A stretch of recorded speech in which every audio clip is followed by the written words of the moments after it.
Não, peraí, deixa eu só abrir aqui a página, ainda não abri. Tá. Então vamos começar rezando em nome do Pai, do Filho e do Espírito Santo. Amém. Ave Maria, cheia de graças, o Senhor é convosco. Bendita sois vós entre as mulheres, e bendito é o fruto do vosso ventre, Jesus. Santa Maria, Mãe de Deus, rogai por nós, pecadores, agora e na hora da nossa morte. Amém. Rogai por nós, Santa Mãe de Deus, para que sejamos dignos das promessas de Cristo. Nossa Senhora, sede da sabedoria, rogai por nós. Então a gente vai estudar a oração de Jesus. É, é um capítulo um pouco rápido. Depois disso, a gente vai fazer só um resuminho e a gente passa para outra parte do credo. Jesus, nosso Salvador, verdadeiro Deus, verdadeiro homem, rezou quando esteve na terra, não como Deus, mas como homem. Em primeiro lugar, para nos ensinar.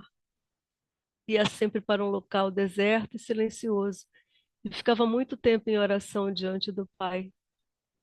Assim, nós precisamos rezar no silêncio de um lugar retirado, em íntima união com Deus. Eu falei em outras aulas assim que Jesus não precisava rezar porque ele era Deus, né? Então, eu estava sempre focada no verdadeiro Deus, né?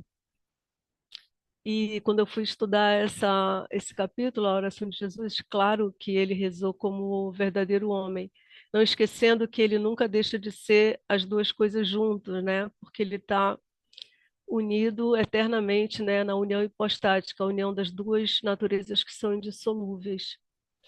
Então, a primeira forma de oração dele é, é sempre para nos ensinar, né? Tudo o que ele faz é para nos ensinar, né? Então, ele reza como homem na terra, né?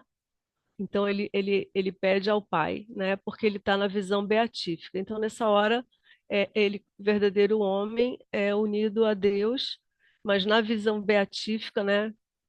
Pedindo as coisas para Deus. Ele rezou várias vezes, né? Está citado na Bíblia, no Evangelho. Ele rezou antes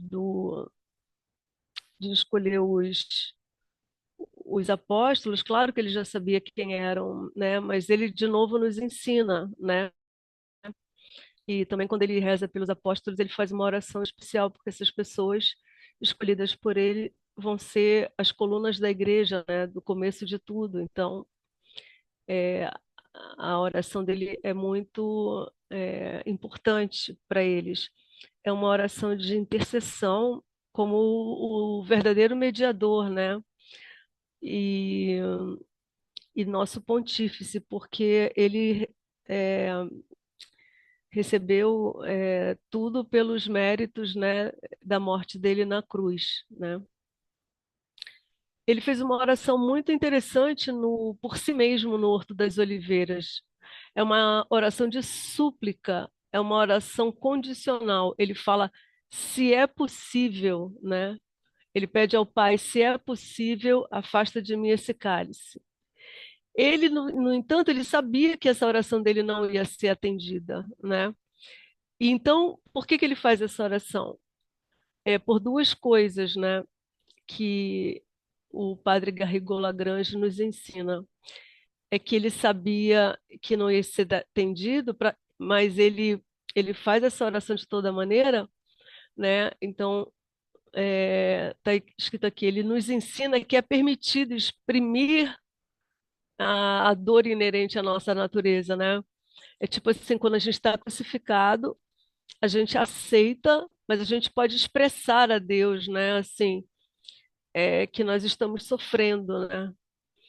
E falar como ele falou, se possível, afasta de mim esse cálice, né? E a gente sabe que muitas vezes nós não vamos ser atendidos como ele também não foi.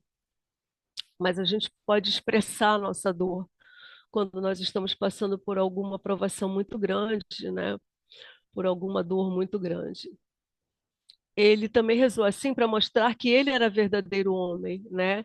E como verdadeiro homem, ele teve uma repugnância imensa pelo que lhe esperava no Gólgota, porque, na verdade, a gente estudou isso, acho, se não me engano, na aula passada, que não foi a cruz que o atraiu, né? O que fez com que ele aceitasse a vontade de Deus, claro que ele aceitaria, porque ele nunca desobedeceu ao Pai, mas foi justamente porque ele era obediente ao Pai, queria fazer a vontade do Pai, e ele sabia da bondade do Pai nessa, nessa, em tudo que ele passaria, né, na crucifixão dele, e também o que atraiu ele é que ele salvaria muitas almas. Então, ele mostra assim, né, que ele realmente está tendo uma repugnância imensa pelo pecado, e é certo que ele teria isso, porque ele, como não tinha pecado, ele era puríssimo, santíssimo,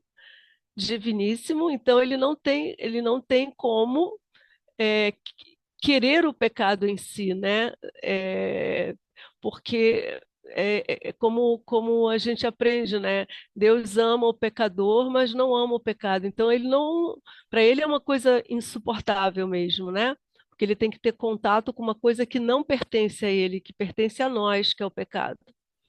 Então ele tem uma repugnância, um nojo imenso, porque ele sofreu, ele recebeu, né, no Horto das Oliveiras, todos os pecados do primeiro homem ao último homem, né? Ele tomou sobre si. Então ele sabia todos os pecados, passaram por ele, ele assumiu todos esses pecados com um nojo muito grande, uma repugnância muito grande, né? E ainda assim, isso quer dizer que ter repugnância nem sempre corta a nossa vontade, né? Porque ele teve uma repugnância enorme e não deixou de fazer. Ou seja, ele livremente aderiu à vontade de Deus e fez o que Deus queria que fosse feito. Então, mesmo com uma imensa repugnância, ele subiu ao Gólgota, ao Calvário, e morreu na cruz, né? Então, esse autor fala uma coisa muito interessante, que ele mostra assim que assim como ele fez essa oração de súplica, que foi uma oração condicional, né? Se é possível, ele também fala que o que ele pediu ao Pai de modo não condicional, mas absoluto, ele sempre obteve. Olha que incrível isso, né? E que consolação para nós, né? Que precisamos desse modo absoluto da oração dele.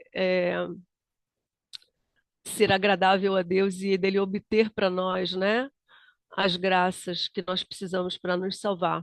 Então, é, claro, o Pai dá a ele tudo porque ele morreu por nós. Então, ele não tem por que não dar para o filho dele, né?